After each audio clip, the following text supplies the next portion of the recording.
हम उधर इकट्ठे हुए, बल्कि गए तो हम फर्दन नहीं, तो इकट्ठे हुए। हमारे राना मुदस्सर साहब हैं, काउंसल्स हमारी उमर सरफराज चीमा साहब की जो साबिक गवर्नर हैं, हमारी साबका जो हैं मिनिस्टर डॉक्टर यास्मीन राशिद, हमारे सेनेटर इजाज़ चौधरी साहब, उनकी आज ATC कोर्ट में डेट थी। हम वहाँ पे गए। डेफिनेटली हमारे वो लीडर्स हैं, हम उनको मिलने गए। हमारा एक फंडामेंटल राइट है, हमारा एक हक है कि हम उनको मिलें। देखिए आज जो उधर हुआ है और मैंने अपनी आंखों से देखा है, और ख़ुद हमारे साथ जो हम पार्लियामेंटेरियन हैं, हमारे साथ जो सलूक पंजाब पुलिस ने किया है, बाकायदा हमें ये कहा गया कि आप इधर ATC कोर्ट में नहीं खड़े हो सकते। वहाँ पे उनका एक DSP था जिसका नाम आई थिंक बिलाल था, बिलाल SHO एक था सुहेल। तो हमने उनको कहा जी आप तो अलाउ ही नहीं कर सकते इधर खड़े होना या ना होने का, आपको तो अख्तियार ही नहीं है। हाँ, हमें अगर जज साहब कहते हैं कि आप चले जाएं तो हम चले जाएंगे।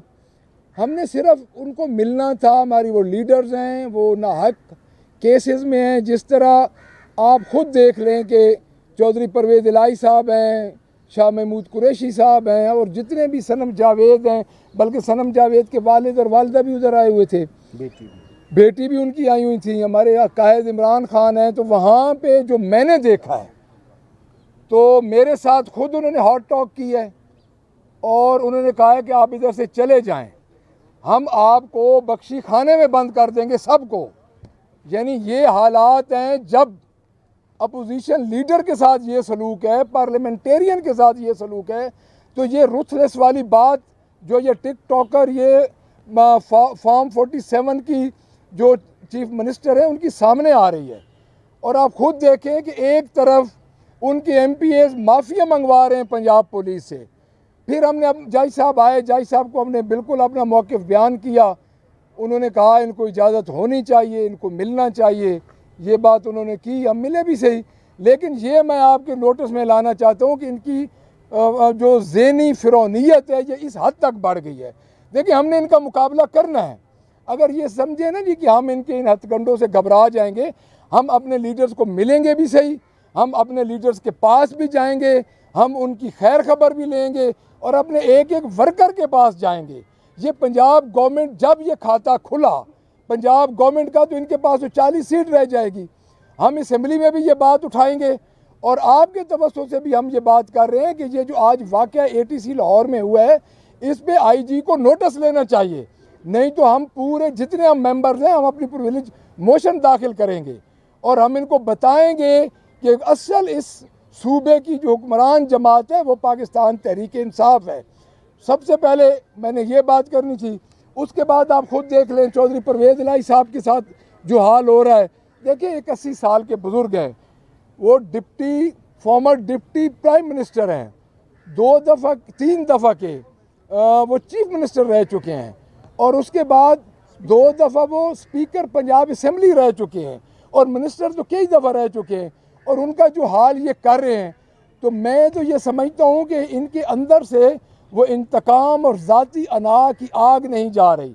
लेकिन ये पाकिस्तान तहरीक इंसाफ को कभी भी ख़त्म नहीं कर सकते। मैं आपको ये बता दूँ, राना सनाउल्लाह ने जो एक इर्रेलेवेंट और गैर ज़िम्मेदाराना बयान दिया है, आप इनका देख लें कि इनकी सीनियर लीडरशिप इस किस्म के बयान दे रही है, इस पे तो इनको एक्शन ये लेते नहीं है। इनको एक्शन लेना चाहिए कम अज़ कम। और हमारा भी ये कल कोर कमेटी में एक फ़ैसला हो चुका है उधर, जिसमें कुरैशी साहब मौजूद थे, कि हम FIR दर्ज करवाने के लिए जा रहे हैं, हर जगह पे जाएंगे। ख़ुसूसन KPK में हमारी गवर्नमेंट है। तो मैं ये बावर करवाना चाहता हूँ इनसे कि इनकी ओछे हथकंडों से हम रुकने वाले नहीं हैं। हम इंशाअल्लाह ताला भरपूर मुकाबला करेंगे। हमारे जितने वर्कर्स कैदी हैं, हमारे सरगोदा में काफ़ी कैदी हैं, मियाँ वाली के हैं, उसमें हमारे प्रेसिडेंट हैं मियाँ वाली के, हमारे फॉर्मर MNA अमजद अली खान वो मियाँ वाली के उधर हैं। हम सबको मिलेंगे, जहाँ जहाँ पे लाहौर में भी हम जाएंगे। ये हमें नहीं रोक सकते, ये हमारा फंडामेंटल राइट है। अगर ये इस तरह की हरकत करेंगे तो ये लॉ एंड ऑर्डर का मसला बना रहे हैं। इनको समझ ही नहीं आ रही ये कर क्या रहे हैं। ये अजीब तरीके कर रहे हैं कि हम 4 बंदे हैं, हम पार्लियामेंटेरियन हैं, हम अपने लीडर्स को मिलने गए हैं, हमारे वो 9-11 माह से वो जेल में हैं, तो क्या हमारा इतना हक भी नहीं बनता? तो मैं ये कहूँगा, मैं ये अपील नहीं कर रहा, एक बात मैं आपको बता दूँ, ये मैं वॉर्न कर रहा हूँ चीफ मिनिस्टर पंजाब को कि अपने लॉ एंड ऑर्डर की और अपनी पुलिस की लगाम दें उनको, कि जिस तरह वो आगे जा रही है, ये लोग बहुत तंग हैं, लोग महंगाई से तंग हैं, लोग इस वक्त घरों से बाहर आने को तैयार हैं। तो आप कर क्या रहे हैं? आप एक आटे के थैले पे जिस पे आपने एक रिजेक्टेड पर्सन का फ़ोटो लगा दिया, आप उससे लोगों को आप राम करेंगे? कतई ये नहीं होगा। तो मैं ये पूरी तरह कंडेम करता हूँ इस पंजाब गवर्नमेंट को। जिस तरह आज पंजाब पुलिस ने वही पुरानी पुलिस गर्दी वाला मुजाहरा किया है और उन्होंने जिस तरह आज पार्लियामेंटेरियन के साथ सलूक किया है, आज ये पाकिस्तान तहरीक इंसाफ के पार्लियामेंटेरियन के साथ हो सकता है, तो कल आपके साथ भी हो सकता है। मैं ये आपको बता दूँ, ये अल्लाह ताला ने कुरान पाक में फरमाया है कि मैं इंसान के गिर्द उसके दिनों को फेरता हूँ और ये दिन कल आप पे आएंगे जो आपकी हरकत है। मैं इस पे दोबारा ये बात कर रहा हूँ कि मैं ये कंडम करता हूँ। और उससे अगली बात, जो कल एक वाक़या हुआ है एचएन कॉलेज का, वो आप खुद देख लें किस तरह ये इदारों को तबाह कर रहे हैं। मैं ज़ाती तौर पर प्रिंसिपल साहब को जानता हूँ। देखिए, बात यह है कि एक डेकोरम होता है, उस गवर्नर हाउस में बैठ के एक पाकिस्तान के, बल्कि आप सब कॉन्टिनेंटल के सब से पुराने जो इदारा है बरे सगीर पाक व हिंद का, उसकी आप साजिशें कर रहे हैं। और एक ऐसा बंदा जो कि अरबों रुपए की करप्शन में आज चीमा, उसके बच्चों को आप रिलीफ दिलवा रहे हैं जिसके पास अरबों रुपए हैं, और उसके नतीजा ये निकला है कि आपका प्रिंसिपल आपको छोड़ के जा रहा है, जो इतना बड़ा इदारा इतने अच्छे तरीके से के साथ चला रहा था। मैं तो ये कहूँगा कि इस गवर्नर को सैक करना चाहिए।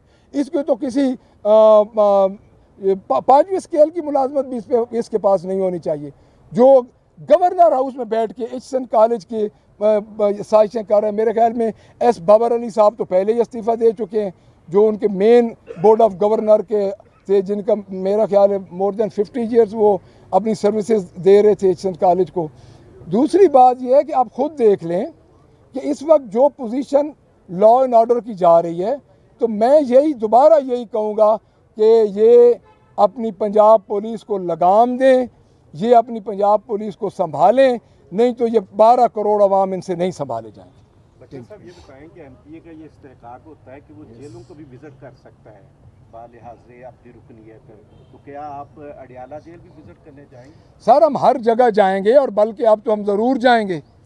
देखें, मेरी बात सुने, जब एटीसी कोर्ट में असूल ये है कि आपका फंडामेंटल राइट है, एक दिन होता है जिस दिन एक्यूज आते हैं उधर अपनी पेशी पे, तो आप उनको मिलते हैं। हम जस्ट कर्टेसी कॉल, हमारे वो लीडर हैं जी, हमारे उनकी कुर्बानियों की वजह से हम यहाँ खड़े हैं। जो हमारे लीडर अंदर हैं, चौधरी परवेज़ इलाही साहब हैं, शाह महमूद कुरैशी साहब हैं, और मोहतरमा यास्मीन राशिदा साहिबा हैं, सनम जावेद हैं, उसके बाद हमारे इजाज़ चौधरी साहब हैं, हमारे उमर सरफराज चीमा साहब हैं, मियाँ असलम इकबाल साहब हाइड हैं, आप ख़ुद देख लें, हमारे हमाद अज़हर साहब हाइड हैं, हमारे चेयरमैन इमरान खान साहब के साथ ये क्या सलूक कर रहे हैं। हम हर जेल में जाएंगे, हम मिलेंगे अपने वर्कर्स को। ये कोई तरीका नहीं है कि ये हमें दबा दें, ये हमें कहें जी आप इधर खड़े नहीं हो सकते, हम आपको बख्शी खाने में दाखिल कर देंगे। और भाई, हमने तो ये बख्शी खाने क्या, हमने तो आप खुद देख लें पाकिस्तान तहरीक इंसाफ के साथ आपने क्या क्या किया है, आप ये खुद देख लें। हम इन बख्शी खानों से डरने वाले लोग हैं? आपने औरतों को, निहत्ती औरतों को, और 75-80 साल की मोहतरमा डॉक्टर साहिबा है जो कि कैंसर पेशेंट है, और उन पे भी आपको रहम नहीं आ रहा। तो मेरा ये कहने का ये मतलब नहीं है कि हमको घबरा जाएंगे, इंशाअल्लाह हम इनका मुकाबला करेंगे। Thank you very much. Malik साहब, ये बताइएगा कि राना सनाउल्लाह ने जो एक बयान दिया है इमरान खान के मुतालिक धमकी अमेज लहजे में, उसको आप कैसे देखते हैं? देखिए जी, हमारी कोर कमेटी का ये कल फैसला हुआ है, कोर कमेटी में हुआ है, हमारे डिप्टी अपोजिशन लीडर साहब साथ खड़े हैं। तो जिस तरह में कोर कमेटी इंस्ट्रक्शन देगी हम फॉलो करेंगे। अगर वो पंजाब में कहेंगे तो पंजाब में भी हम एप्लीकेशन देंगे। किसके खिलाफ किस मौजू पे मुकदमे दर्ज क्यों करवाएंगे, किसके खिलाफ, किन इल्जामात के तहत, किसके खिलाफ? जो राना सनाउल्लाह साहब वाली बात नहीं, आपने कहा कि हमारी कोर कमेटी में ये फैसला हुआ, हम मुकदमे नहीं, हम कह रहे हैं जी कि मुकदमा मुकदमा उधर ये फैसला हुआ। देखिए आपने नहीं सुना कि राना सनाउल्लाह एक बहुत पुराने सीजन पॉलिटिशियन है, तो उन्होंने जो बयान दिया है कि इमरान खान के वजूद से भी खतरा है, तो उसको आप किन कॉन्टेंट्स में लेंगे जब तक कि वो इस बयान की बाकायदा आके क्लेरिफिकेशन ना करें। देखिए वजूद से क्या मुराद है आपकी? वजूद हमारे नज़दीक हमारी जो इधर हमारा जो सिस्टम है, हमारी जो सोशल अक़दार हैं, वहाँ पे वजूद समझा जाता है आपके फ़िज़िकल वजूद को, आपकी बात को वजूद नहीं समझा जाता कि हम उसकी बात को ख़त्म करेंगे। तो वो उसमें वो हम तो देख रहे हैं, उसी कॉन्टेंट्स में देख रहे हैं।